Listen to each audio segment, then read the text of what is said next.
Bom dia, queridos amigos. Que Jesus nos abençoe e que Ele traga aos corações de todos a calma, um estado de pacificação, de confiança, para que possamos, Mestre, compreender a grande oportunidade que o Senhor tem nos dado de cada manhã refletirmos num item do seu Evangelho trazido pela doutrina dos Espíritos. Nós hoje vamos ler o item 25, necessidade da encarnação. É um castigo a encarnação e somente os espíritos culpados estão sujeitos a sofrê-la? A passagem dos espíritos pela vida corporal é necessária para que eles possam cumprir por meio de uma ação material os desígnios cuja execução de Deus desconfia. É-lhes necessária a bem deles, visto que a atividade que são obrigados a exercer lhes auxilia o desenvolvimento da inteligência. Sendo soberanamente justo, Deus tem de distribuir tudo igualmente por todos os seus filhos. Assim é que estabeleceu para todos o mesmo ponto de partida, a mesma aptidão, as mesmas obrigações a cumprir e a mesma liberdade de proceder. Qualquer privilégio seria uma preferência, e toda preferência é uma injustiça, mas a encarnação para todos os espíritos é apenas um estado transitório.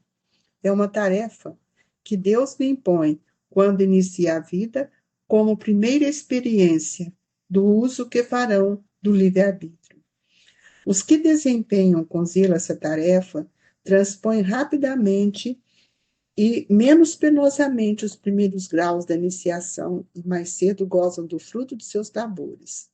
O que, ao contrário, usa mal da liberdade que Deus lhes concede, retardam a sua marcha, e tal seja a obstinação que demonstrem, podem prolongar indefinidamente a necessidade da reencarnação, e é quando se torna um castigo. São Luís, Paris, 1859. Convidamos a todos a elevar os nossos pensamentos a Jesus, pedindo ao Mestre que nos agasalhe nessa vibração de luz, para que possamos expandir nossos pensamentos em relação aos nossos compromissos. Pai nosso que estais nos céus, santificado seja o vosso nome. Venha a nós o vosso reino, seja feita a vossa vontade, assim na terra como nos céus. O pão nosso de cada dia nos dai hoje, Senhor. Perdoai as nossas dívidas, assim como nós perdoamos os nossos devedores. Não nos deixeis, Senhor, cairmos em tentação, mas livrai-nos de todo o mal, que assim seja. Mestre Jesus, que nesta manhã o seu evangelho seja para todos nós um farol a iluminar os nossos passos, nossa conduta, nossas escolhas e nossas decisões. Auxiliai-nos, Jesus, para que o amor seja o nutriente dos nossos pensamentos, hoje e sempre. Que assim seja, Jesus.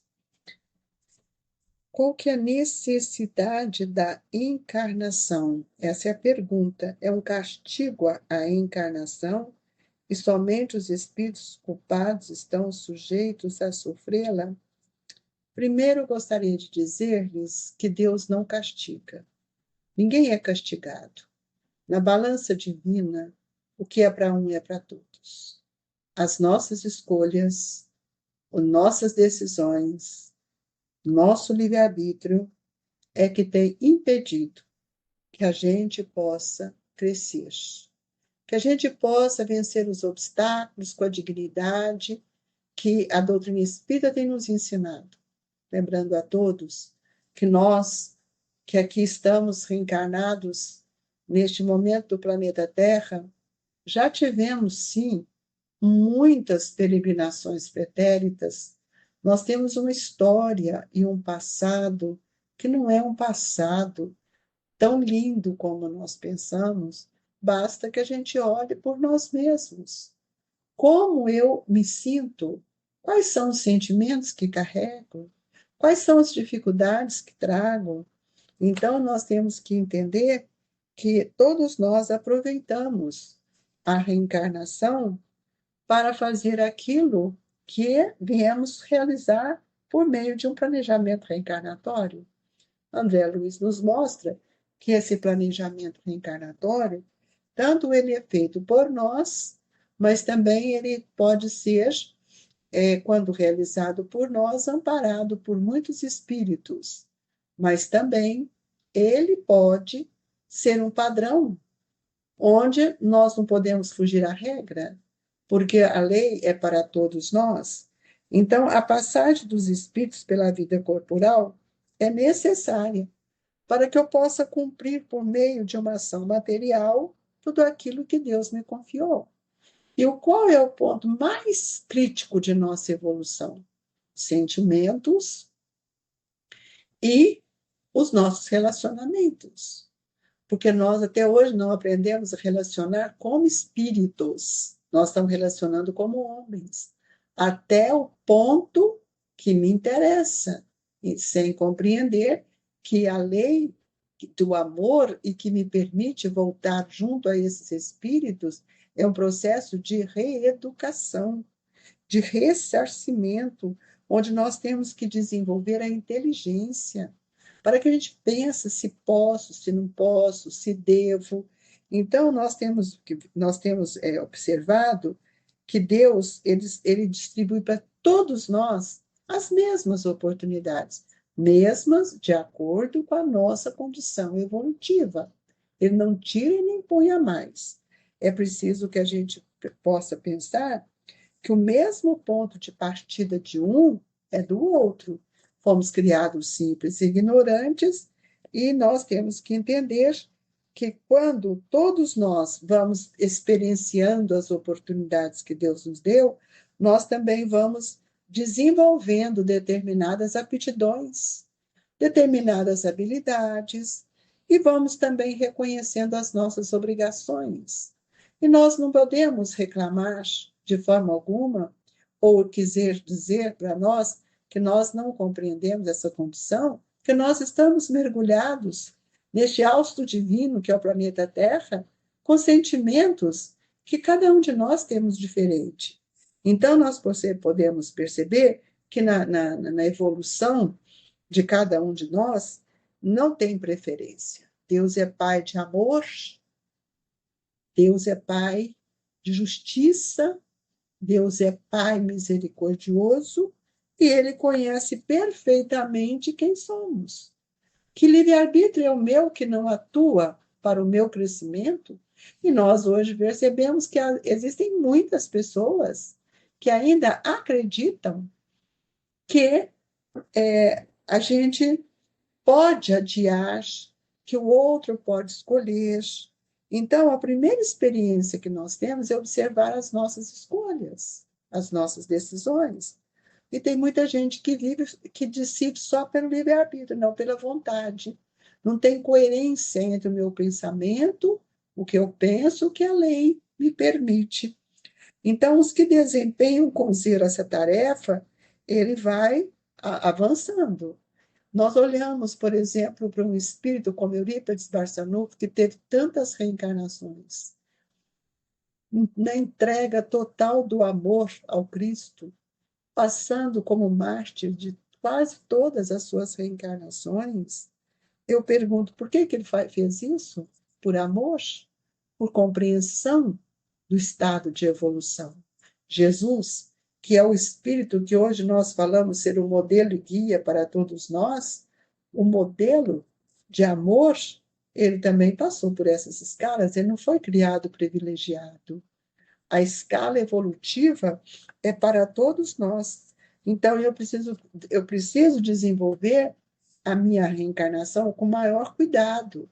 Não é desperdiçar o tempo, que é um talento, e nem jogar fora as oportunidades que temos recebido.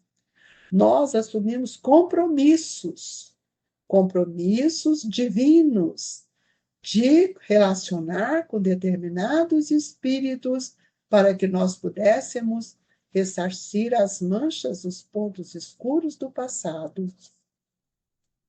Deus nos deu a liberdade para escolher, mas toda liberdade, ela pede responsabilidade dos atos que nós estamos praticando. Então, nós vamos ver que a reencarnação, ela não é indefinida. Ela tem, para cada orbe, para cada espírito, aquele ponto que de limite. Eu vou reencarnar 500 vezes, 1000 vezes no planeta Terra? Não sei. Ninguém sabe, porque está na liberdade de escolha do espírito em avançar ou não. Chega uma hora, como nós estamos agora vivendo um mundo de regeneração, se eu não conseguir melhorar, olhar para dentro de mim, ver o que me impede de evoluir, eu não vou avançar, eu vou ter que voltar. Talvez não no planeta Terra mais, mas num planeta que esteja numa condição semelhante ao planeta Terra, de provas e expiações. Como nós vimos quando a gente vê nos exilados de Capela, que aqueles espíritos que chegaram, por como os egípcios, ajudando na construção das pirâmides, ou trazendo exemplos, ideias diferentes para já sair daquele primitivismo, nós também, nós saímos do primitivismo, mas não alcançamos ainda a estrutura moral. Não compreendemos ainda o valor da espiritualização da existência. Então, nós não damos saltos, nós teremos que avançar. E é por isso que Santo São Luís nos mostra que uma comparação vulgar será de compreender melhor essa diferença. Um escolar não chega aos estudos superiores da ciência, senão depois de haver percorrido a série das classes que até lá conduzirão. Eu só chegarei a um mundo mais feliz se eu vencer todos os percalços das minhas situações, que isso não é castigo, isto é oportunidade, é uma concessão divina, é uma misericórdia, é lei. Por isso que a reencarnação, ela é uma lei. Ela não é uma coisa de escolha, ela é uma lei. Ela é um vetor que me atrai. E esse vetor reencarnacionista chama para todos nós, porque eu também quero evoluir, sair daquele estado ainda tão grosseiro, de tanta ignorância, que no mundo espiritual vivia. Outro tanto não sucede aquele a quem a negligencia e a preguiça obrigam a passar duplamente por certas classes. Não é o trabalho da classe que constitui a punição. Essa se acha na obrigação de recomeçar o mesmo trabalho. Então, eu vou construir uma casa, que é uma construção. Vejo que não está dando certo a construção, está dando trincas, não está saindo como eu quero, eu vou ter que replanejar. Pedir um engenheiro, um arquiteto que faça uma nova avaliação daquela construção. A nossa construção também é assim. Um espírito preguiçoso, ele não pode alcançar o mérito daquele que é trabalhador, porque a preguiça é ainda uma enfermidade do espírito que traz um pensamento vicioso, e o pensamento que está viciado nos hábitos, nos mesmos costumes, nos mesmos vícios morais, ele tem dificuldade para avançar. Então, não é o trabalho da classe que constitui a punição. Essa se acha na obrigação de recomeçar o mesmo trabalho. Assim acontece com o homem na Terra. Para o espírito selvagem, que está apenas no início da vida espiritual, a encarnação é um meio de desenvolver a sua inteligência. Nós já desenvolvemos a inteligência, porém, não desenvolvemos a inteligência espiritual. A parte da moral ainda dá muito a desejar. Então, Santo Agostinho coloca nessa nota que, para o homem esclarecido, em quem o senso moral se acha largamente desenvolvido, é que é obrigado a percorrer de novo as etapas de uma vida corporal cheia de angústias, quando já poderia ter chegado ao fim. É um castigo pela necessidade em que vê de prolongar sua permanência em mundos inferiores. Por quê? porque nós todos estamos sendo estimulados pelo Evangelho de Jesus a melhorar. E qual é o caminho? Fora da caridade não há salvação. Mas não é a caridade material mais, é apenas a caridade moral, a benevolência, a indulgência, para que nós tenhamos compaixão dos nossos irmãos. E aquele que, ao contrário, trabalha ativamente pelo seu progresso moral, além de abreviar o tempo da encarnação material, pode também transpor de uma só vez os degraus intermediários que o separam dos mundos superiores. Por quê? Porque ele já alcançou aquilo que a lei lhe permite para que ele avance. Não é porque eu quero sair daqui e vou para o mundo feliz porque eu quero. Não, não é assim. Não poderiam os espíritos encarnar uma única vez em determinado globo e preencherem esferas diferentes as suas diferenças existenciais? Semelhante modo de ver só seria admissível se na Terra todos os homens estivessem exatamente no mesmo nível intelectual e moral. Nós não estamos. Nós estamos em níveis muito diferentes. Tanto é que basta que a gente olhe pela formação moral das pessoas, pelos atos, pela cumplicidade com os erros, é que nós vamos ver quanto estamos ainda desalinhados e distantes do verdadeiro amor, do verdadeira compreensão do que seja o ato de serviço. E nesse momento, Jesus, nós te pedimos um amparo espiritual para cada um de nós, rogando aos benfeitores amigos que nos dê força, coragem, nos sustente e que possamos, Jesus, sentirmos encorajados, que o passe nos fortaleça, Mestre, dissolvendo essas sombras do nosso pensamento. Por caridade, amigos, dai-nos a clareza do entendimento, que a nossa água seja fluidificada e que sintamos agasalhados pelo amor dos nossos benfeitores maiores. Desejamos muita paz a todos os nossos irmãos. Que Jesus, na sua infinita bondade, nos assista, nos ampare, hoje, agora e sempre.